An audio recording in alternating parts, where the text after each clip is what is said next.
অভয়াপুৰী লেংটিচিঙা জনিয়া বৰপেটা হৈ আমিনগাঁও সংযোগী যি গুৰুত্বপূৰ্ণ ৰাজ্যিক ঘাইপথ আছে আজি ৰাজ্যিক ঘাইপথৰ প্ৰতি তীব্ৰ ভাবুকিৰ সৃষ্টি কৰিছে জনিয়াৰ বেকিনৈৰ গৰাখনে আৰু জনিয়াৰ বেকিনৈৰ গৰাখনে এনেকুৱা ধৰণৰ ভাবুকিৰ সৃষ্টি কৰিছে যে আমাৰ এই গুৰুত্বপূৰ্ণ ৰাজ্যিক ঘাইপথখন টিকি থাকিব নে নাই তেনেকুৱা ধৰণৰ আজি সন্দেহ হৈছে। আজি দেখা গৈছে বিভাগীয় কৰ্তৃপক্ষই কাম কাজ কৰাৰ কাৰণে কিছু তৎপৰতা অৱলম্বন কৰিছে, কিন্তু আমি ক'ব বিচাৰিছোঁ আমি বিভিন্ন সচেতন মহলে যেতিয়া অভিযোগ উত্থাপন কৰি আহিছিলোঁ জিলা প্ৰশাসনৰ তাতে বিভাগীয় কৰ্তৃপক্ষৰ তাতে আমি লক্ষ্য কৰিছিলোঁ দেখিছিলোঁ যে বিভিন্ন সময়ত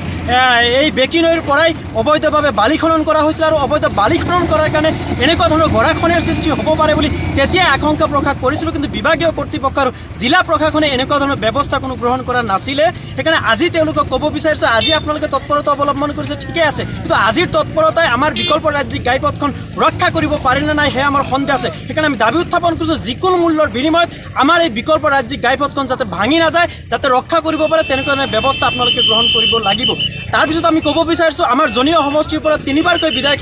হিচাপে নিৰ্বাচিত হোৱা ইউডিএফৰ বিধায়ক ডক্টৰ হাফিজ ৰফিকুল আৰু আমাৰ সমষ্টিৰ পৰা পূৰ্বে দুবাৰকৈ বিধায়ক হিচাপে নিৰ্বাচিত হোৱা কংগ্ৰেছী সাংসদ আব্দুল খালেক ডাঙৰীয়াও আমাৰ জনীয় সমষ্টিৰ যি গুৰুত্বপূৰ্ণ সমস্যা মৌলিক সমস্যা এই গৰাখনীয়া সমস্যা সমাধানৰ কাৰণে যি ফলপ্ৰসূ ব্যৱস্থা গ্ৰহণ কৰিব লাগিছিলে তেনেকুৱা ধৰণৰ ব্যৱস্থা গ্ৰহণ কৰাৰ ক্ষেত্ৰত কিন্তু তেওঁলোকে ব্যৰ্থ হৈছে। কাৰণ তেওঁলোকে নিশ্চয়কৈ জানে যে জনিয়াৰ বেকিনৈৰ গৰাখনীয়া সমস্যাটো কেৱল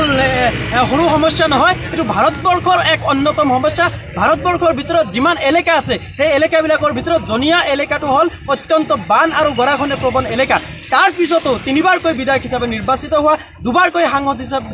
হিচাপে নিৰ্বাচিত হোৱা জনপ্ৰতিনিধিয়ে আমাৰ যি মৌলিক সমস্যা সেই সমস্যা সমাধানৰ কাৰণে যেনেকুৱা ধৰণৰ গুৰুত্বপূৰ্ণ ভূমিকা পালন কৰিব লাগিছিলে, যেনেকুৱা ধৰণৰ ফলপ্ৰসূ ব্যৱস্থা গ্ৰহণ কৰিব লাগিছিলে তেনেকুৱা ধৰণৰ ব্যৱস্থা কিন্তু তেওঁলোকে গ্ৰহণ কৰা নাই। গতিকে আমি আজিও আহ্বান জনাইছোঁ যে তেখেতসকলে যদি সঁচাকৈয়ে জনীয় সমষ্টি ৰাইজৰ প্ৰতি দায়বদ্ধতা অনুভৱ কৰে, সেই বৃহত্তৰ এলেকাটোৰ ৰাইজৰ প্ৰতি দায়বদ্ধতা অনুভৱ কৰে, তেতিয়াহ'লে সকলো কাম বাদ দি অগ্ৰাধিকাৰৰ ভিত্তিত আমাৰ এই গৰাখনীয়া সমস্যাটো সমাধানৰ কাৰণে তেখেতসকলে গুৰুত্বপূৰ্ণ ভূমিকা গ্ৰহণ কৰে। চৰকাৰলৈ আহ্বান জনাব বিচাৰিছোঁ যে এই যে বিকল্প ৰাজ্যিক ঘাইপথ এই বিকল্প ৰাজ্যিক ঘাইপথ মানুহৰ জীৱন ৰেখাৰ দৰে বহুত শিক্ষানুষ্ঠান আছে, বহুত ধৰ্মীয় অনুষ্ঠান আছে, লাখ লাখ মানুহৰ জীৱন জীৱিকাৰ প্ৰশ্নৰ কথা ইয়াত জড়িত হৈ আছে। আৰু আটাইতকৈ ডাঙৰ কথা হ'ল অসমৰ বিজেপি চৰকাৰখনে অসমৰ সত্ৰ সংস্কৃতি ৰক্ষা কৰাৰ কথা কয়, অসমৰ সত্ৰসমূহৰ সংৰক্ষণ আৰু শ্ৰীবৃদ্ধিৰ কথা কয়। আপোনালোকে সকলোৱে জানে যে আমাৰ জনিয়াত দুখনকৈ